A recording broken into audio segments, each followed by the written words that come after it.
আসসালামু আলাইকুম ওয়া রাহমাতুল্লাহি ওয়া বারাকাতুহু। দৈনন্দিন খাবার যেমন প্রয়োজন, এই খাদ্যকে আমার শরীর উপযোগী কাজে লাগাতে হলে ব্যায়ামের অনেক প্রয়োজন। খাদ্যের পাশাপাশি ব্যায়াম অনেক গুরুত্বপূর্ণ। খাদ্যের সাথে ব্যায়াম অনেক গুরুত্বপূর্ণ ভূমিকা রাখে। তাই খাদ্যদ্রব্যের সাথে ব্যায়ামটা আমার সবচেয়ে বেশি জরুরি।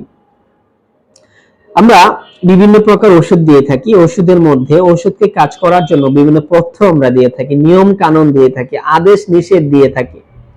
ঠিক তদ্রুপ আমাদের শরীরে যে খাবারগুলো আমরা প্রতিদিন গ্রহণ করছি, উপাদানটাকে সঠিক রূপে কাজ করানোর জন্য ব্যায়ামের গুরুত্ব অপরিসীম, অনেক বেশি। প্রতিদিন দৈনন্দিন আমাদের ব্যায়াম করা সর্বোত্তম। এ সম্পর্কে স্বাস্থ্যবিদরা বলেন, ব্যায়াম করা বা দেহ চর্চা করা দীর্ঘ জীবন লাভে সহায়তা করে। যদি আমরা সঠিকভাবে ব্যায়ামে যুক্ত হই, তাহলে জীবনের চেহারাটাই পাল্টে যাবে। ব্যক্তির দেহ ও মনের একটা সুস্থতা আসে এই ব্যায়ামের মাধ্যমে। সে যেন একটা নতুন জীবন উপভোগ করতে পারে।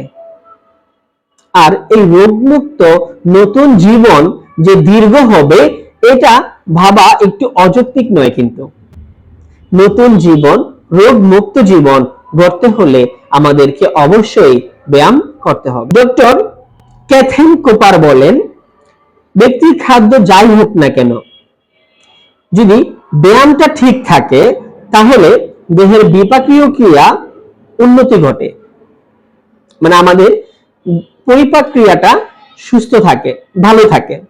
এ থেকে দেহে নিরোগ থাকার প্রক্রিয়া জন্মায় এবং ব্যক্তি দীর্ঘ জীবন লাভ করতে পারে।